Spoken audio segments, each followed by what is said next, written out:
Well, good morning. Here it is. It's Wednesday. We've reached the middle of the week, Hump Day.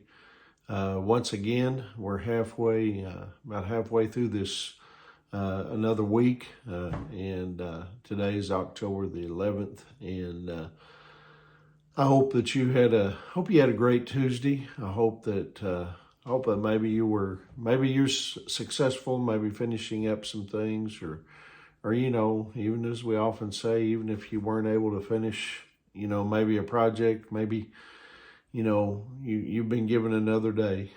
You've been given the breath to breathe. Been blessed with that this morning, and have a day of opportunity. And I hope we're all ready to take advantage of the opportunities that God has given us with this new day. This morning, I want to share a devotional with you entitled "The First Resurrection." I think it's a question that we all ask. What happens when Christians die? Well, the simple answer is, that if you've put your faith in Jesus Christ, you immediately go to heaven. There are no stopovers or suspended states of animation. There's no purgatory or soul sleep. When Christians die, they go directly into God's presence. But the Bible tells us in 2 Corinthians chapter 5, verse 8, it says, "Yes, we are fully confident, and we would rather be away from these earthly bodies, for then we will be at home with the Lord." As Christians, we will go to heaven one day, and we'll get there in one of two ways. Either by death, physically death, here on this earth, or we'll be raptured out, as we've been talking about. There's a generation that will not see death, but will instead go to heaven, in the rapture. And we don't know whether we will be that generation, but it's possible we could be. Paul was writing to the Thessalonian believers, and in 1 Thessalonians chapter 4, verses 15 and 16, he says, "We who are still living when the Lord returns will not meet him ahead of those who have died. For the Lord himself will come down from heaven with a commanding shout, with the voice of the archangel, and with the trumpet call of God. First, the believers who have died will rise from their graves." And then he continued in verse 17, he says, "Then together with them, we who are still alive and remain on the earth will be caught up in the clouds to meet the Lord in the air. Then we will be with the Lord forever." That means, we could be going about our business one day, and without warning, in a nanosecond, in a flash, we will meet Jesus Christ in the air.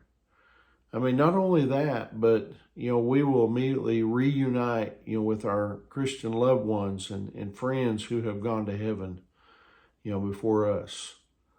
The Bible calls this first resurrection, calls it the first resurrection. Revelation chapter 20, verse 6, it says, Blessed and holy are those who share in the first resurrection. For them, the second death holds no power.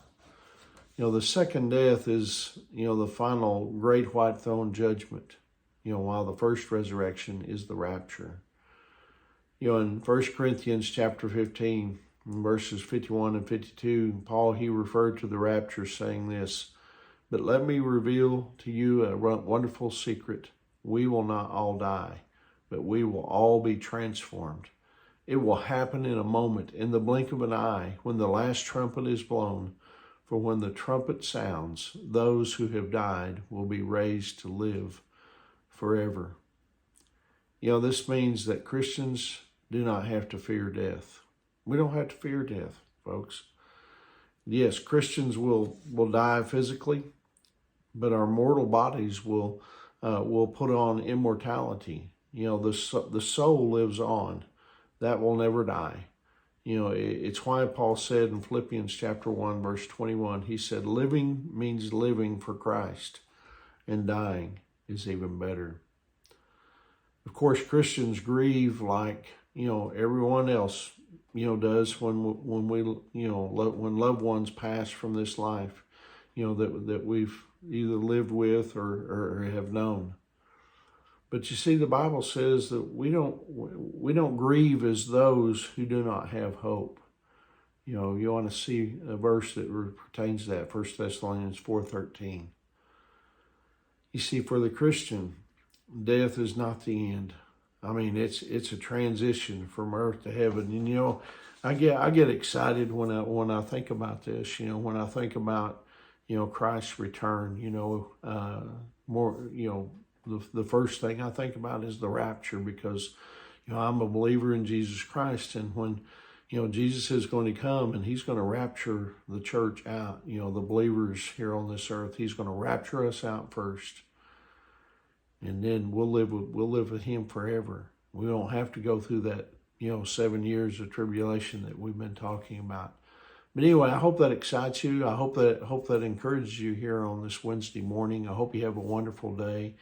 Remember, Angie and I, we love you guys, and we're praying for you. And Lord willing, I'll see you tomorrow morning. God bless you.